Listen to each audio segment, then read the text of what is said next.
Hi friends, welcome to రేమచ్చ YouTube channel. శ్రీలంకతో జరగబోయే ఓడిఐ సిరీస్, అదేవిధంగా టీ20 సిరీస్కి అయితే మన బీసీసీఐ అయితే భారత్ జట్టుని అయితే ప్రకటించడం జరిగింది. ఈ జట్టులో వచ్చేసరికి ఎవరికి చోటు దక్కింది, అదేవిధంగా ఎవరికి భారీ షాక్ తగిలింది అనే విషయాల గురించి పూర్తి డీటెయిల్స్ తెలుసుకునే ముందు మా ఛానల్ సబ్స్క్రైబ్ చేసుకోండి. పక్కన ఉన్న బెల్ ఐకాన్ మాత్రం అయితే క్లిక్ చేసి పెట్టుకోండి. ఫర్దర్గా మేము వీడియోలు అప్లోడ్ చేసినప్పుడు మీకు నోటిఫికేషన్ వస్తుంది. రీసెంట్గానే మన టీమిండియా వచ్చేసరికి జింబాబ్వేతోని 5 మ్యాచ్ల టీ20 సిరీస్ అయితే కంప్లీట్ చేసుకోవడం జరిగింది. ఈ టీ20 సిరీస్లో 4-1తోని టీమిండియా అయితే టీ20 సిరీస్ అయితే కైవసం చేసుకోవడం జరిగింది.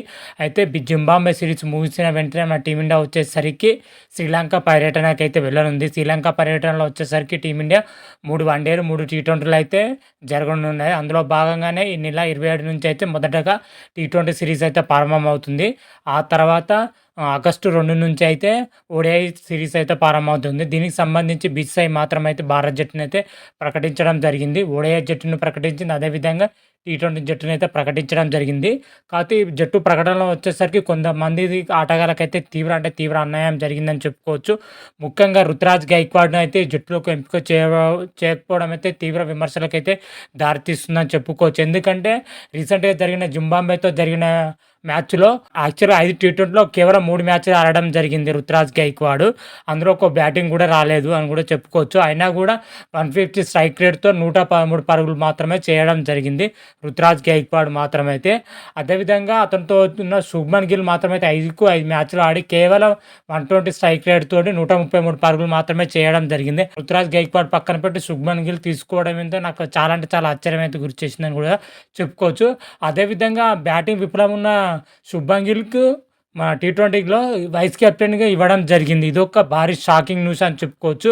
ఎందుకంటే టీ20 జట్టులో వచ్చేసరికి హార్దిక్ పాండ్యా కెప్టెన్సీ చేస్తారంటే అయితే అందరూ ఊహించారు. కాకపోతే హార్దిక్ పాండ్యా పూర్తిగా అన్యాయం జరిగిందని కూడా చెప్పుకోవచ్చు. అతను పక్కన పెట్టడం జరిగింది. కేవలం ఒక ప్లేయర్గా మాత్రమే బరిలో దిగే అవకాశం అయితే కనిపిస్తుంది టీ20లో జట్టులోకి వచ్చేసరికి. అదేవిధంగా అభిషేక్ శర్మను కూడా జట్టుకైతే దూరం పెట్టడం జరిగింది. ఓవరాల్గా 3 ప్లేయర్లకు మాత్రం తీవ్ర అన్యాయం జరిగిందని కూడా చెప్పుకోవచ్చు.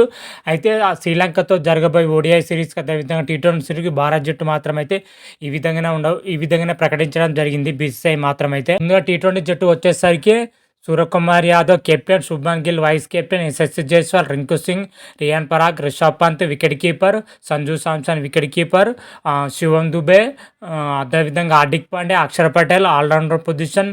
స్పిన్ విభాగంలో చూసుకుంటే వాషింగ్టన్ సుందర్, రవి బిష్ణోవ్ స్పిన్ విభాగం. పేస్ విభాగంలో చూసుకుంటే హర్షదీప్ సింగ్, ఖలీల్ అహ్మద్, మహమ్మద్ సిరాజ్తో కూడిన 15 మంది అయితే టీ20 సిరీస్కి అయితే ప్రకటించడం జరిగింది.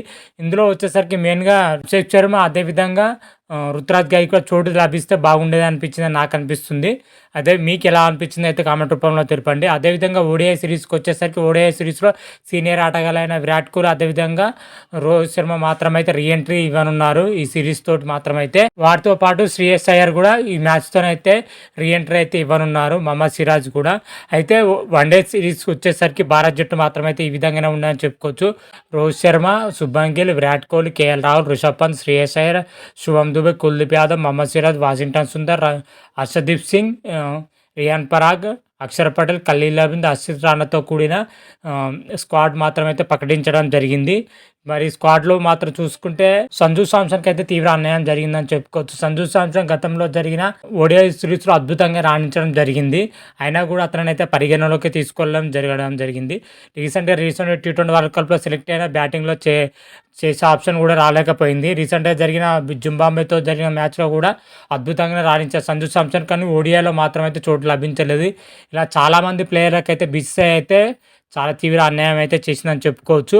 ఓడిఐలో కానీ టీ20 సిరీస్లో కానీ ప్లేయింగ్ 11 ఎలా ఉండబోతుంది అనే విషయాల గురించి ఫర్దర్గా వచ్చే వీడియోలో అయితే తెలుసుకుందాం. అంతవరకు మీకు ఈ వీడియో కానీ నచ్చినట్టయితే లైక్ చేయండి, షేర్ చేయండి.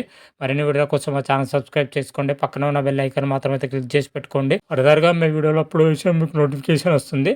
హర హర మహాదేవ్ శంభో శంకర. Thank you.